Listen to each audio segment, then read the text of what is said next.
So we have 4 distinguished panelists at this panel, and this is a governmental block which gives a chance for representatives of our representatives of 3 governments as well as the EU ambassador to present their views on the current state of affairs, state of play, where we are, how can we identify the progress, challenges, perspectives, where we can find the, I would say, courage and resources to move it forward in proper way. And what would be the major, I would say, challenges for us in order to keep going in this process. And then let's see, either we are on the same page, either we are on the same level. What is major achievements done, especially during the last year, since we met last time at the same forum a year ago, where we are? Do we have a real accomplishment within this period of time? So, and then what is, that would be a question to the representatives of 3 governments. What is your plans, how to move it forward, and to what extent you are ready to coordinate efforts with the partners from the other 2 countries? And we have heard this morning, by the way, that Lithuanian Foreign Ministry released a kind of initiative called Trio 2030, which aims to develop a kind of the new approach to the 3 associated countries of the Eastern Partnership, which may, under certain circumstances, enrich current framework of relationships between these 3 countries and the European Union. So maybe somebody of you have immediate reaction on this initiative. So the floor is yours. And first of all, I would like to invite Georgian First Deputy Minister for Foreign Affairs, Vakhtang MAKHAROBLISHVILI, if I'm not mistaken, sorry. Yes, the floor is yours. Thank you. Thank you very much. Of course, first of all, I want to thank organizers of today's event and conference for bringing us all together from the government side, the representatives of the government as well as civil society, because of course these kind of meetings, brainstorming, discussions do contribute a lot in terms of forming and shaping our policies when it comes to EU, but of course not only European Union. So thank you very much for the organizers for having us here.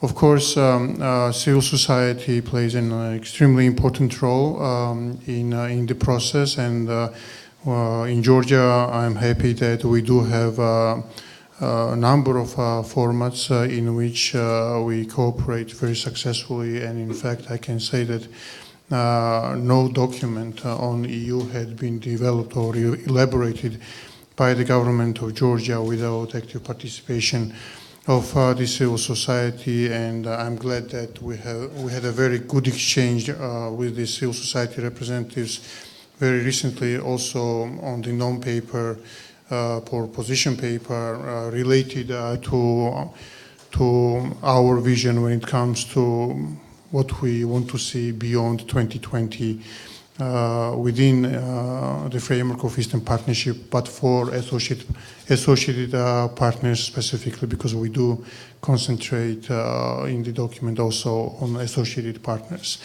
So, as you have also mentioned in your remarks, may I also say that from our perspective, we do acknowledge Eastern Partnership to be a successful initiative, and we are thankful to Poland and Sweden for initiating this framework some 10 years ago in a very important period of, in fact, in our development. And throughout these 10 years, and as we celebrate this 10-year anniversary, we can say that we have achieved a lot. We can call Eastern Partnership to be a successful project because like for 3 countries among 6 have signed association agreements. We have signed and we're in the process of implementation of the Deep and Comprehensive Free Trade Agreement. And we have joined the European Energy Community, TNT network of the European Union, and the list goes pretty, I mean, it's a big list. I'm not gonna, talk about them all.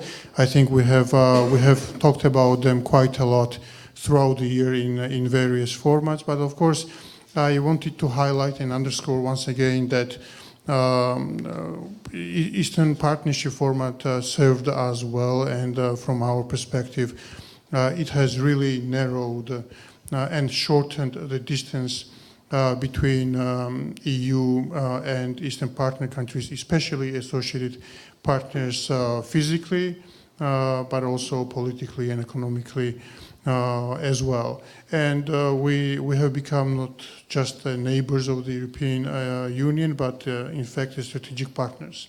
And of course, at least from our perspective, from the perspective of 3 countries, we have achieved a lot, but this is not the end of our road towards the European Union. I think one major thing connects us all, which is the ambition to join European Union at some point in the future.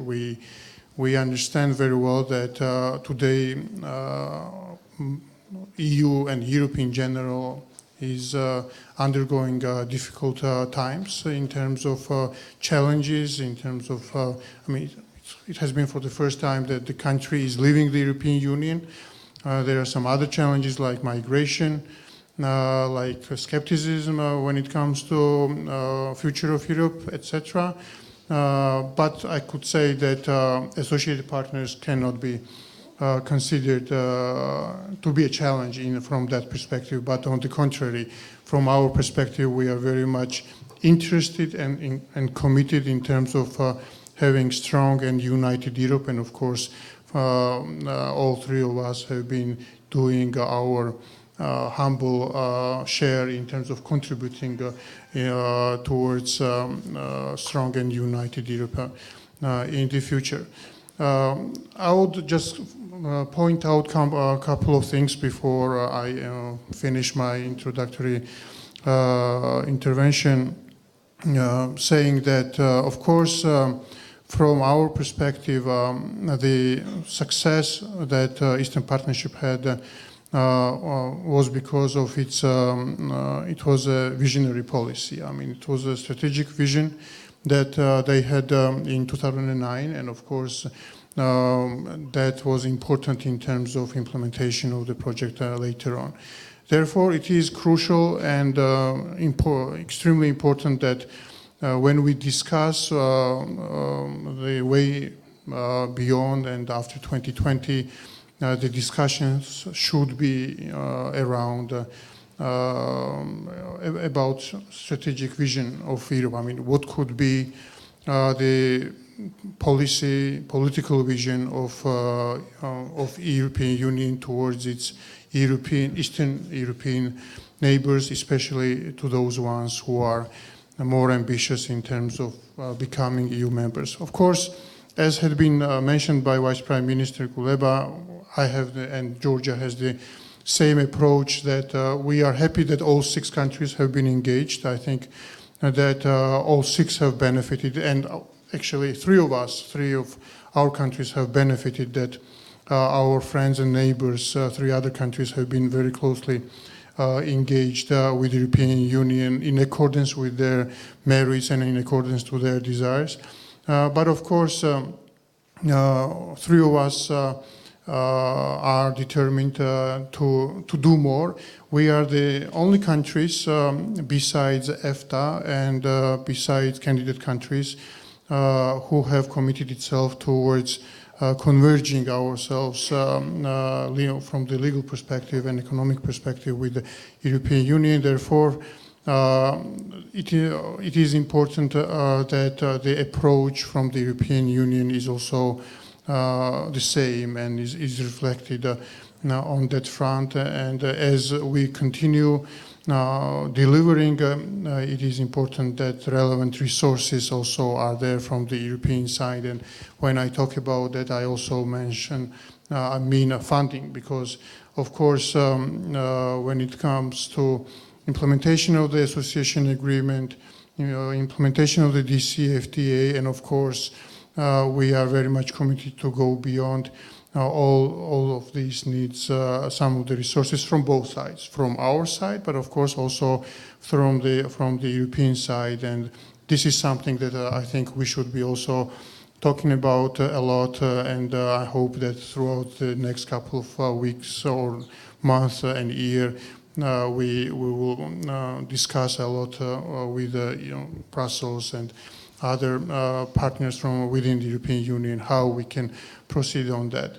So one thing that had been key to the success was, of course, to have the strategy and strategic policy. Another one was, as has been also mentioned by Vice Prime Minister, the differentiation. And I've talked about it already. I'm not going to go into it. I'm not going to discuss it more, but of course, I can just underscore one thing, that because we have been hearing some skepticism also from some EU member states about differentiation, but we should be highlighting and telling our friends and partners that in fact the success for Eastern Partnership was differentiation principle.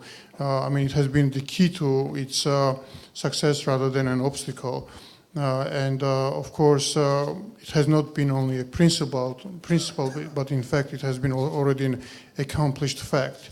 Therefore, we should definitely build up on that, and it is very natural and logical, because having the association agreement and the CFTA already implies and requires some extra intensive and enhanced discussions through us with the European Union. But there are many other elements that we can look into in the future. We should really define some major benchmarks in the future, and of course EU single market could be one of those. Of course, opening up the opportunity of 4 freedoms in the future could be a big benchmark for our countries and for the societies of our countries. But there are others, like digital single market and others. We can discuss it throughout the panel. But of course, it is important that we join our efforts. I can recall the meeting of our foreign ministers just last week in Stockholm, where 3 ministers discussed how we can proceed jointly in terms of finding ways and kind of having a common ground in terms of what could be achieved after 2020. But it's an interesting time, it's a challenging times, and therefore, of course, it is important that we work very closely with each other. And my final note will be just what you have mentioned about Lithuanian Foreign Ministry's statement, because 2 days ago in Brussels there was also a very interesting meeting by MP, a member of the Parliament of the European Union, Kubilius, where they already also discussed this strategy of trio countries. So this is something that has been boiling already, and of course we need to build up on this in the future. Now, I would like to give a floor to the next panelist, and the only thing I would like a little bit to change, because our Olena ZERKAL told us before that unfortunately she need to leave maybe before the end of this panel, and we have to meet her expectations, and I would like to ask her first to have a speech now, and then we will proceed. I just letting you know that this is in your schedule, you see that this is a kind of the double panel, which should be separated into two. So our plan is to have this governmental part last until just 5:30. So we have more 30 minutes from now. So I would like to ask our panelists to be as brief as possible to allow leave some chances for questions and answers in the end. So please, Olena. Thank you, and it's really my pleasure to be here.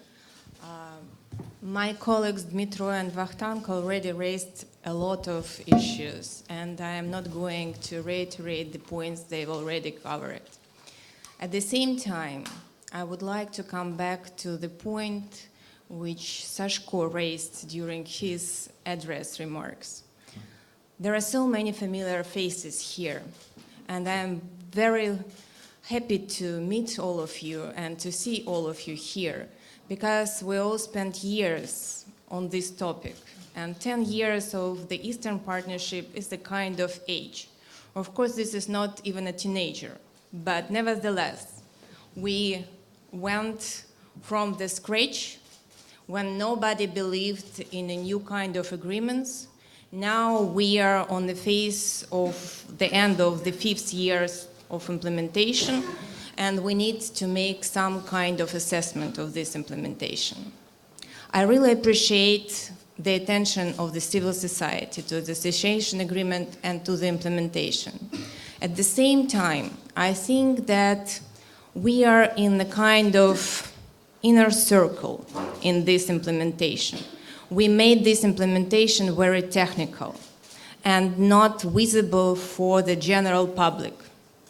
I do think that Eastern Partnership and the results of the implementation of association agreement should be more tangible for the general population. Otherwise, we will have to explain what are we doing, because we know each other, we work with each other, but we are not visible in the regions. And I do think that this is time to involve more people in the everyday lives, in the implementation, not only of association agreement, but also in dialogues. And that's a pity that President Macron refers to Ukrainian gangs in his speech without any kind of particular ground for this. But this is also a kind of sign that in the Western societies, they are afraid of us. They don't accept us as equal. And I do think that this is a time and challenge for us, how to be more visible and more understandable to the Western societies. I think that we need to be present there. We've never thought about this, but I think that visa-free regime and other opportunities should focus our attention on the more broader dialogue with the Western societies. Not only 3 of us, but we are mostly interested in the membership in the European Union. Thus, we should work more with the Western societies, not only with our societies. We should increase possibilities to our youth population to be visible, to the cultural exchange and other things, which from the first sight are not so important. But I really think that without this, none of the European politicians will accept our membership in the European Union, because they depend on votes. They depend on the opinions in the society. And we should work with these societies. And we should be more understandable in these societies. And we'll have to try to avoid the situation when we are a kind of fear. Because we may develop trade, we may develop different kind of relations, but it will not give us a possibility to become an equal partner within the European Union without possibilities of our societies to cooperate and to be more transparent and to be more open. That's the first point. And the second point, I really think that it's time to make some conclusions and assessments of the results of our work and clearly understand how we would like to develop further association agreements. What kind of sections should be revised? How we see our participation in European markets. Where do we see opportunities for us? We all have different experience in the implementation of association agreement. Some of them are very successful, some of them not so successful. We can share this experience among ourselves. But at the same time, I think that it's time to work with the European Union and with the Commission in order to achieve our goals. Sometimes, in the beginning, it's not so easy to persuade bureaucrats in Brussels to open new possibilities. But together, we can achieve more than solely trying to get some more options. Of course, some of our interests are different, but at the end, we are all interested in the prosperity of our societies. And I think that this can join us. Thank you. Thank you, Olena. And let me give a floor to our next guest from Moldova, just recently appointed State Secretary of the Ministry of Foreign Affairs and European Integration of Moldova, Vlad KULMINSKY. Yeah, thank you very much. Good evening. Actually, today is my last day as the Secretary of State for Foreign Affairs and European Integration, and it's very nice to spend it in this company. I hope also to be able to speak a little bit, with you about the reasons, the causes of why the Moldovan government fell yesterday, because it was a fascinating story. But let me just start with a couple, actually two very fundamental points that I wanted to speak about today. One of them is domestic, internal, if you wish, and the other is foreign policy and geopolitics. For the Republic of Moldova, the association agreement and DCFTA, and by the way, we're the first country to sign the association agreement and DCFTA with the European Union in 2014, and also the first to get a visa-free regime with the European Union. So for a long time we were, the poster child of reforms and a success story for the European Union, but then this title shifted to Georgia and then to Ukraine, and so it kind of, shifts back and forth. But on a very serious note, for the Republic of Moldova, the association agreement and DCFTA is an anchor, if you wish. This is an anchor of any kind of domestic reforms against which today we assess the efficiency of our institutions and the efficiency of our reforms. There can be temporary setbacks, which is probably what you're going to see in the next half a year, maybe shorter. But European integration, the association agreement in Moldova has become very deeply entrenched in our legislation and has become very deeply entrenched as the national idea of the country.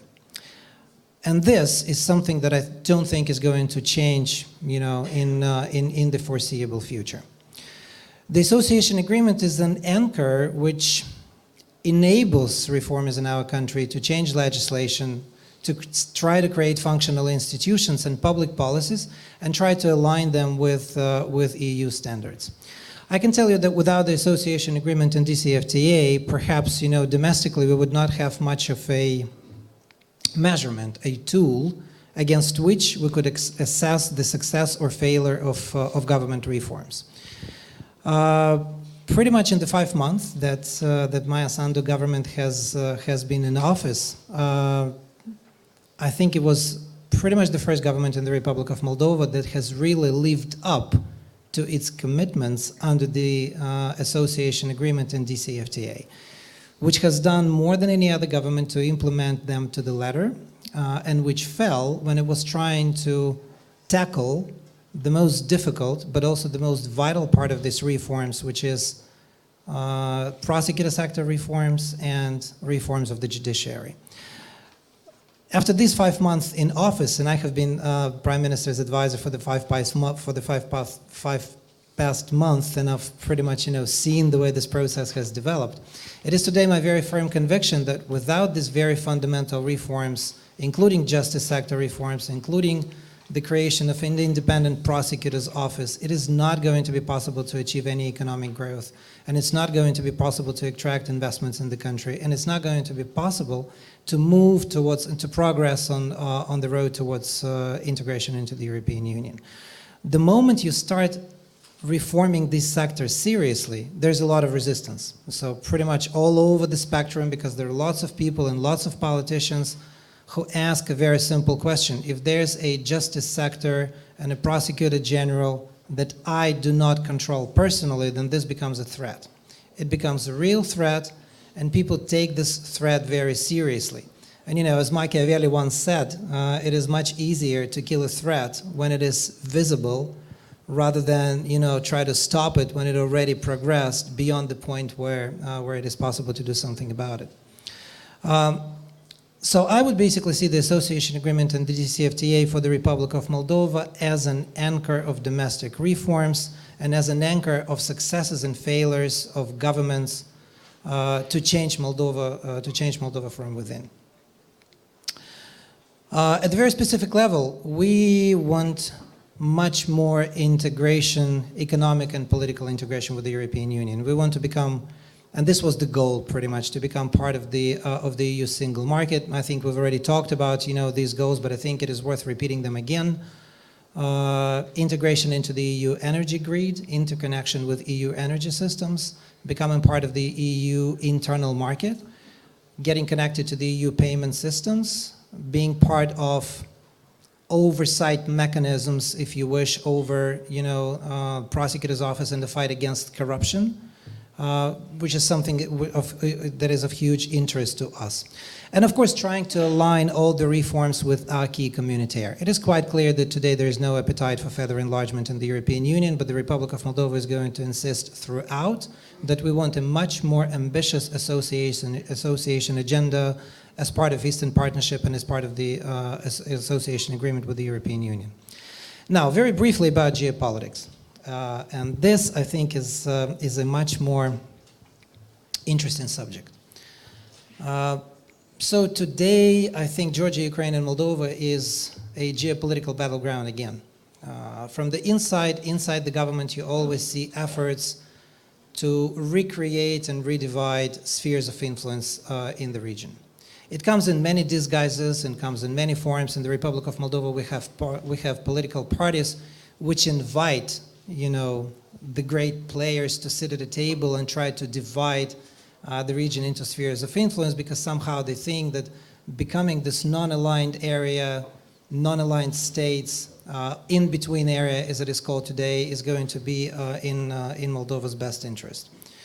The government that has been in office over the 5 past months has very firmly rejected any efforts to achieve this goal, because from our viewpoint, the Republic of Moldova must have a say in its domestic and foreign policies, and we're absolutely against somebody, having an agreement as to how the spheres of influence or the division into the spheres of influence should look like. This is something that quite simply will not be accepted, and we're also very strongly against trying to use Moldova as a model in this respect for Ukraine, because this was pretty much the plan. The association agreement and DCFTA plays a key vital role in this regard, because it also anchors and secures Moldova's foreign policy for the future. And I cannot overemphasize how important this is. Because we also have, the unresolved Transnistrian conflict, and if we hadn't had the association agreement and DCFTA signed with the European Union, then I think that Moldova would have long been kind of, a gray area between the East and the West without very clear-cut national goal and national development agenda. So, just to conclude, the association agreement and DCFTA play a key role in domestic transformations and reforms in the Republic of Moldova, but also play a vital role in determining our foreign policy agenda and securing our European future. Thank you. Thank you so much. It's really your story demonstrates a complicated fate of the European integration in our part of the world. Anyway, thank you for your courage. And the last word at this panel, last but not least, is given to the EU ambassador to Ukraine, Mati Masikas. Please, floor is yours. Thank you very much. I'm really delighted. As I understood since the outset, my job is sort of to comment on what was said during the panel, and must I say that everything has been said.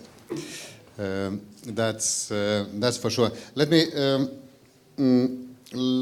at the beginning still define something that was said in the previous panel about the EU's popularity in the eyes of its own citizens over the last decade or 20 years. The EU is more and more popular in the eyes of its own citizens. At the latest, since the Brexit referendum in 2016, the popularity made a jump upwards, a clear increase, and it has stayed like that. I mean, the Moldovan colleague said it all by stating that association agreement is an anchor for reforms in the association or associated countries. I mean, rightly so.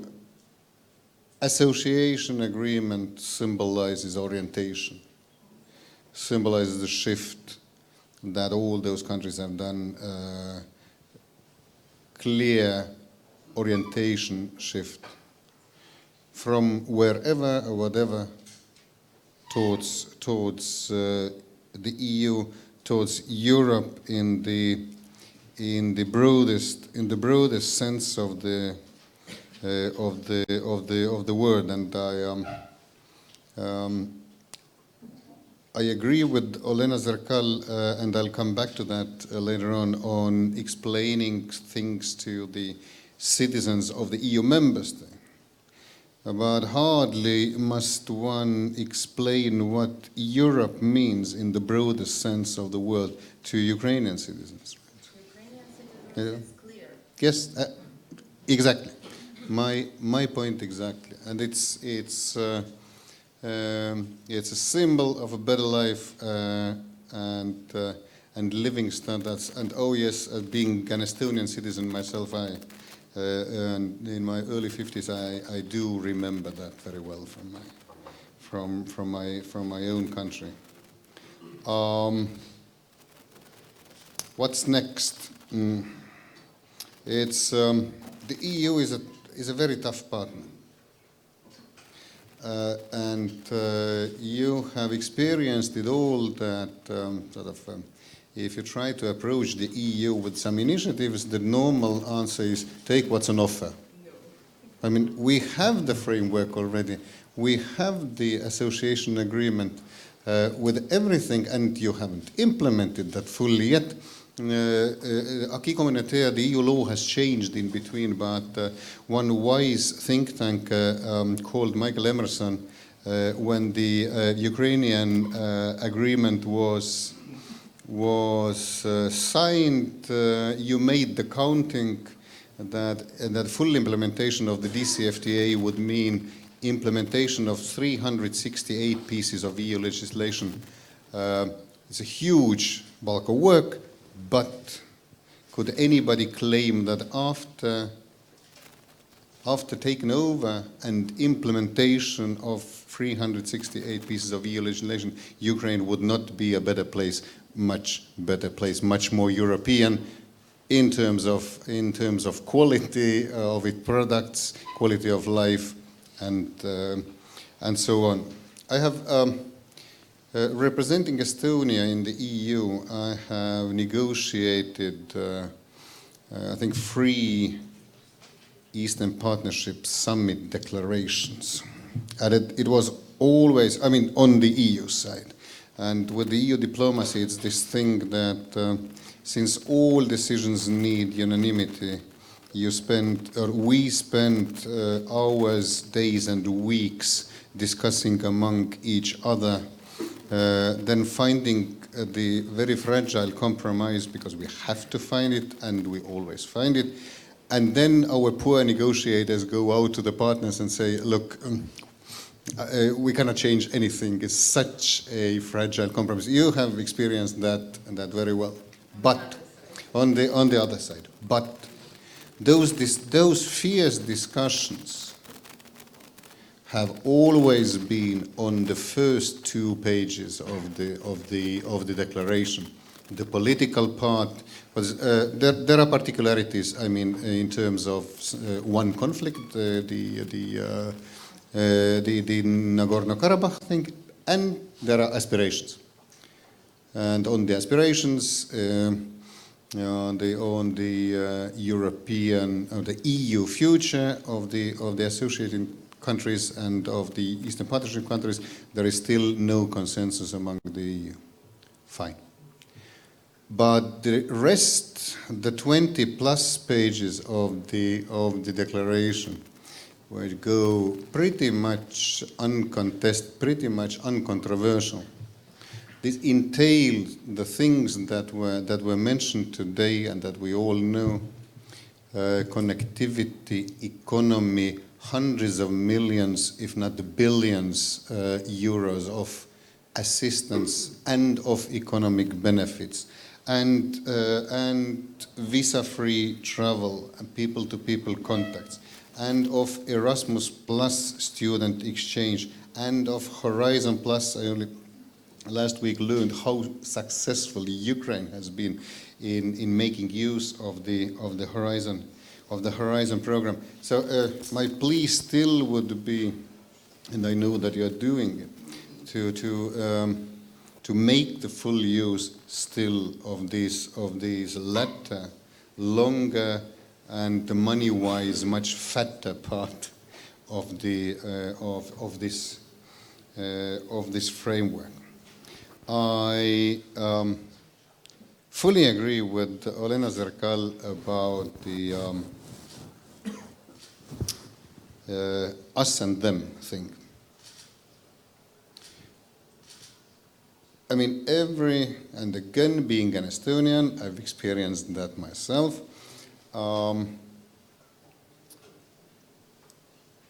Every stranger is strange.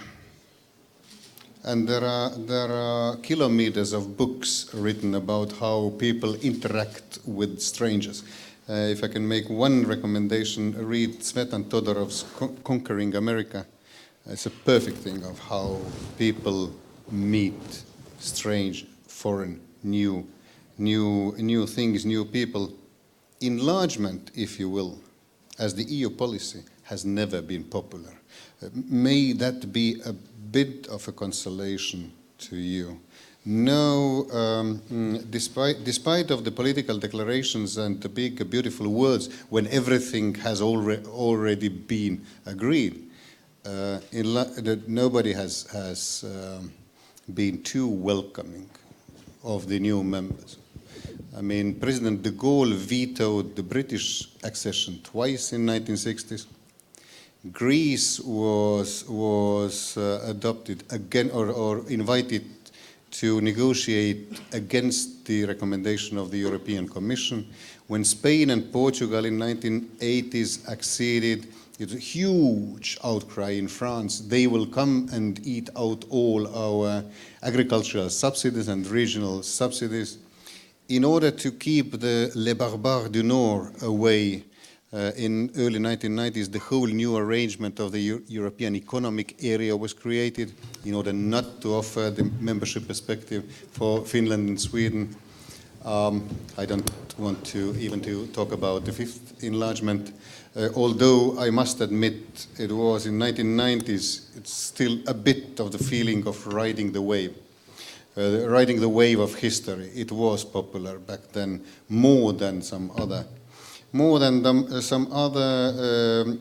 previous enlargement, but the graver was the hangover than when this enlargement, fifth enlargement, had actually taken place. And so we need time to get used to each other. It's exactly what you said, Olena, and it's very, very right. Using all those opportunities that the association, that our current framework offers, and expanding that wisely, will bring us, will make us get to used to each other better. All those Erasmuses and Horizons, all the economic interaction or the interaction of business people. But there is more. There can be more. A couple of years ago, the Georgian government had explored the idea of a better participation in the work of EU agencies. That's definitely an avenue to analyze. So all the EU agencies have the provisions for third country participation. Again, you come to wherever the agencies are, they are spread all across the EU.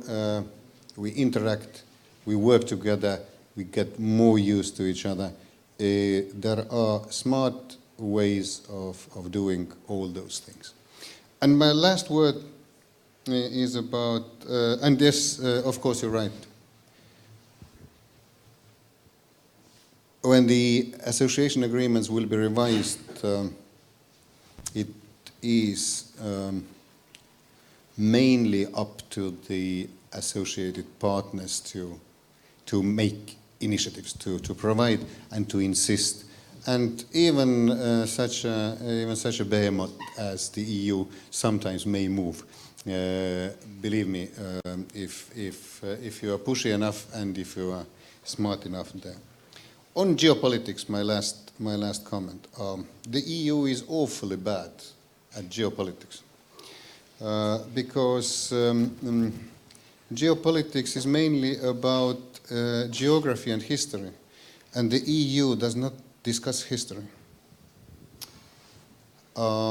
It's an iron precondition of the EU's work that you leave history outside. It's a very simple reason to that. If 28 countries start to discuss history, they all have so much history with each other that they wouldn't be able to discuss anything else. And that's a precondition, it's an absolute precondition for the EU to be able to function. But that means that the foreign policy thinking lacks some things.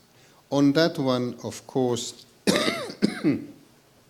some recent years have brought some changes. And the years of 2008 and in particular 2014 have been crucial here. 2 years after the war broke out, the aggression against Ukraine, the EU's foreign ministers adopted 5 guiding principles of the EU's policy towards Russia. And of those 5 principles, the first one is Ukraine's sovereignty and territorial integrity. So the EU is putting its policy towards Russia dependent on the policy on Ukraine. Second guiding principle being more attention and more cooperation with Eastern partners. I mean, the West in general has for decades focused too heavily just on Moscow and neglected countries in between. This has changed and is changing slowly as everything is happening in the EU, but it is changing. Thank you. Thank you, Ambassador. Let me give some chance to the audience to raise questions or comments just briefly. Oh, okay. Thanks to all. Very interesting indeed. I'm Vakhtang Aprinashvili, representing one of the CSO entity. I'm a director of Georgia's Reforms Associates. I'm going to have two questions, one to Mr. Secretary. Still Secretary. The question is very simple. As it was said, Eastern Partnership is not only about technicalities. It is about politics. It is about sharing whatever bad or good is happening in our country. So what's next in Moldova? That's my question to you. And another question I want to ask to Ambassador Matima Sikas. You highlighted 5 guiding principles on relations with Russia. Recently there was quite a scandalous interview of French President Macron.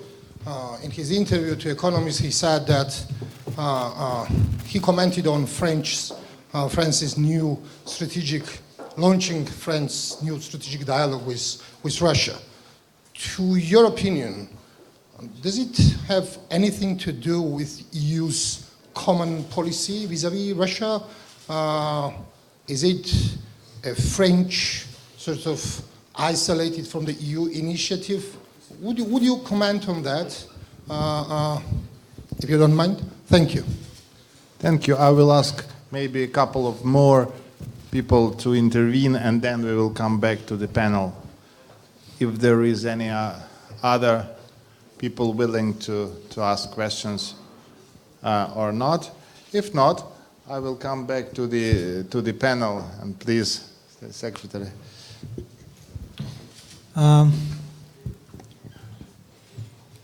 What's next for Moldova? I think next is going to be a period of instability and a period of struggle. But over the most recent past, the Republic of Moldova, you have what in effect is a very strong team of very angry and very committed people. And I think that reform in Moldova is going to get going in earnest. It's not going to happen today, but it's going to happen soon. Perhaps the time has come. Perhaps, institutions in the country are in a state that they cannot afford any more, mismanagement, and they cannot afford any more, poor governance. But that time has come, and so watch us. In half a year, you will basically see that this country is going to start changing. There is a very clear path as to how this should be done. There's only very little left, is just to get back in power. So that's what's going to happen in the Republic of Moldova. I think what I really love about my country is that Moldova has always been very democratic. It has never tolerated efforts to create dictatorships and efforts, to capture all government institutions, because all those efforts were defeated sooner or later, right? And that's what happened half a year ago, and this is precisely what is going to happen in half a year. I'm really sorry, I need to run because I gotta get to the airport to catch a plane. It was really nice to spend this last day with you, and have a great evening. Thank you for your participation, and good luck to you and to your country. Yeah, Ambassador. Thank you very much for the question.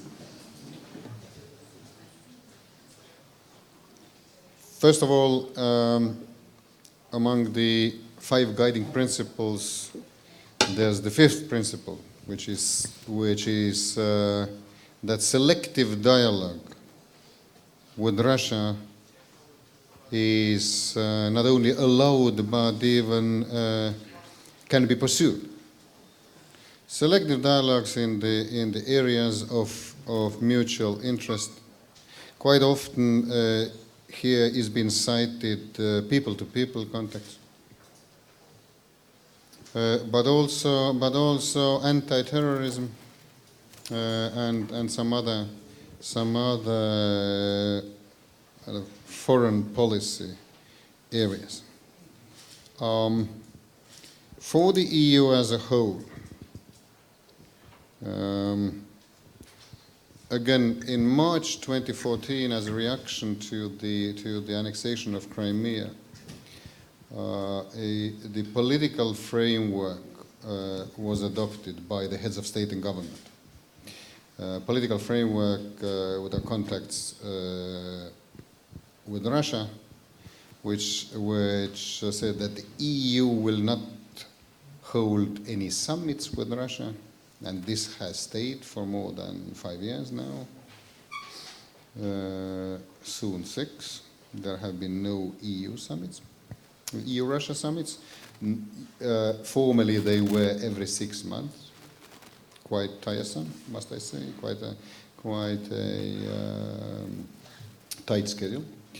And that the member states refrain from regular summits with Russia. And if you look at the initiatives or some things that have been said, say by in the interview that you refer to, these conditions are met. The conditions of the political framework that was put in place both in 2014 and in 2016. One must understand that in terms of foreign policy and for foreign policy professionals, this situation, the state of affairs between the EU and Russia is deeply abnormal. It's not normal. I mean, it's not normal that you have sanctions against a permanent member of the UN Security Council. It's not normal not to have summits with a big trading partner and big neighbor. And that must be appreciated as well. There are member states, and definitely here in Ukraine, each and every visit to Moscow by a foreign minister of EU member states is being interpreted as, or can be interpreted as a start of something, or the erosion of the current policy and everything. No, it's not. No, it's not. The policy is there and has withstood time quite well. Thank you. Thank you, Michael. And one more, and we do not have any long, we have 5 minutes to accomplish this panel, so just 2 people I see. Michael.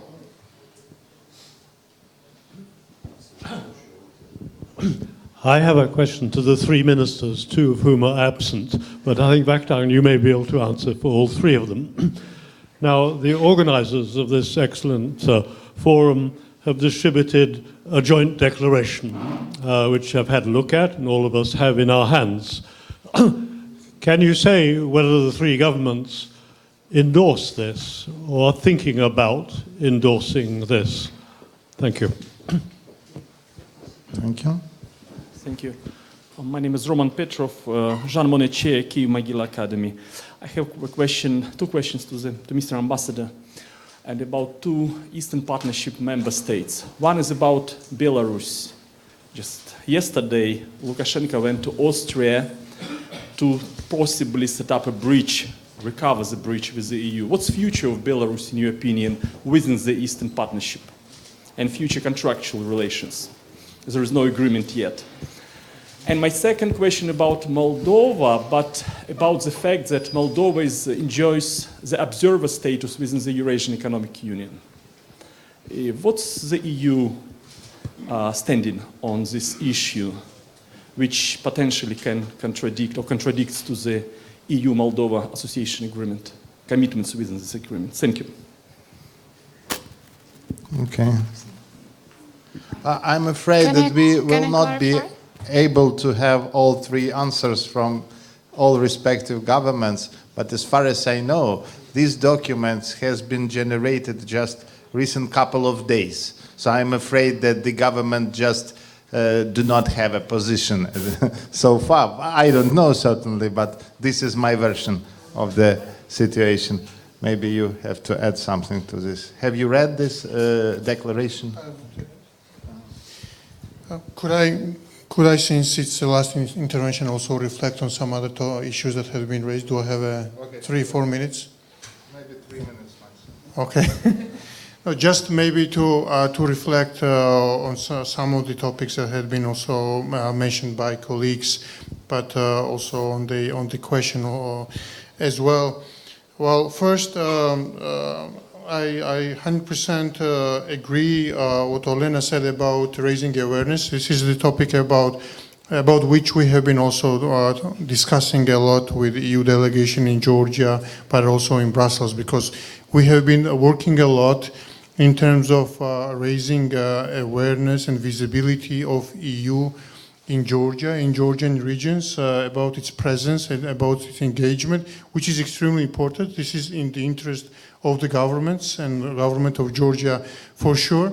But as Olena mentioned, it is also important to raise awareness about our countries, about Georgia, not only in EU member state capitals with whom we have great cooperation and we know each other very well, but with an average EU citizens who need to know why we are so ambitious, why we want to become members of this club, and why their taxes are being spent on us. So I think more efforts should be done by all sides to raise awareness not only of EU in our countries, but also of us in EU member states among every citizens.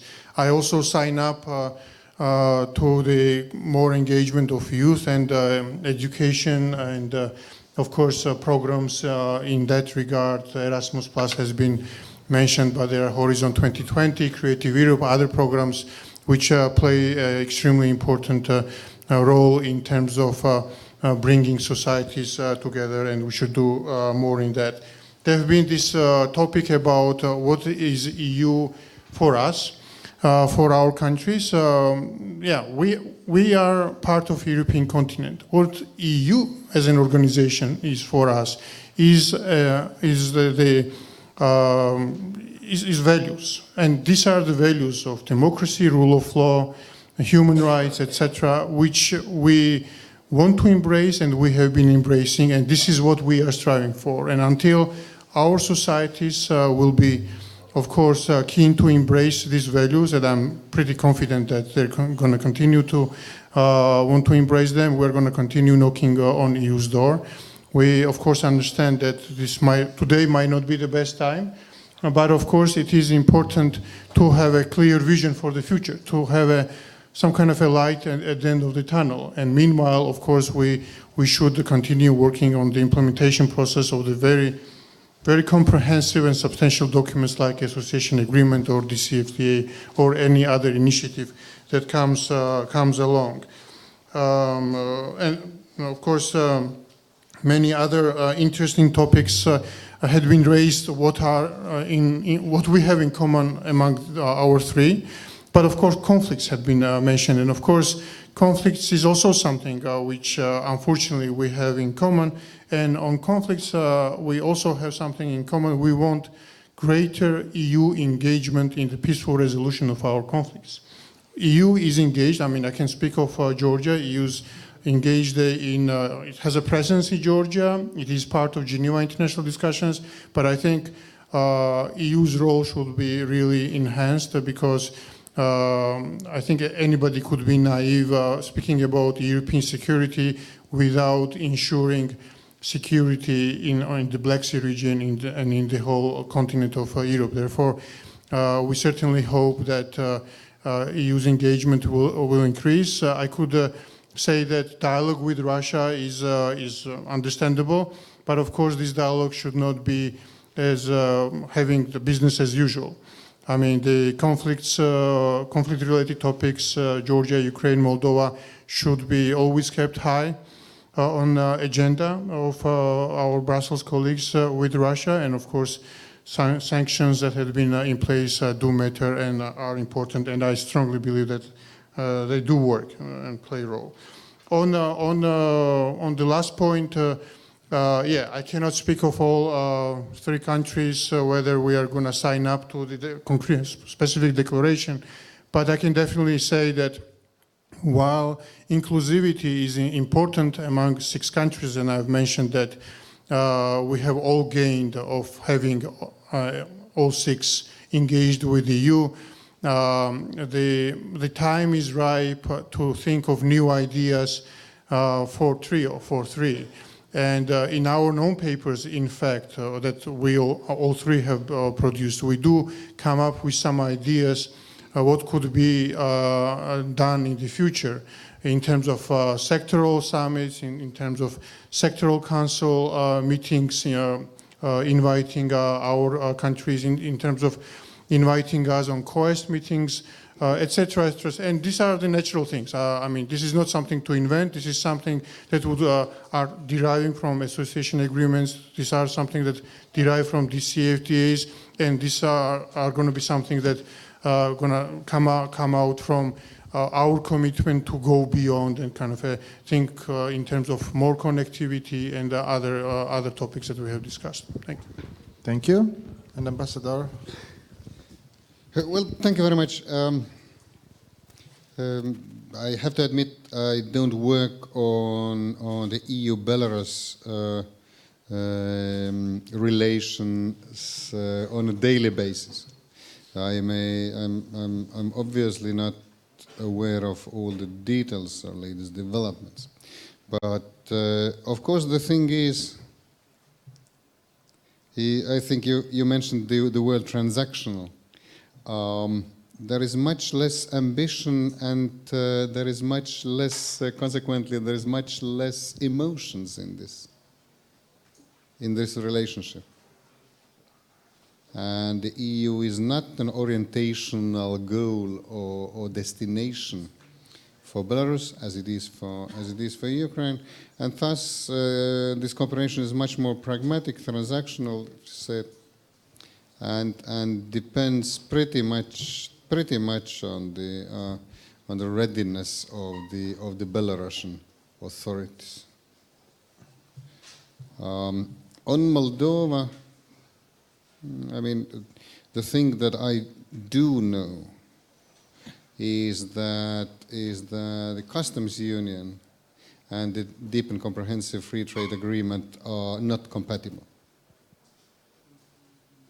But to observe something, I think we're pretty relaxed about that. Thank you. And with these words, I would like to say that this is the end of the sub-panel.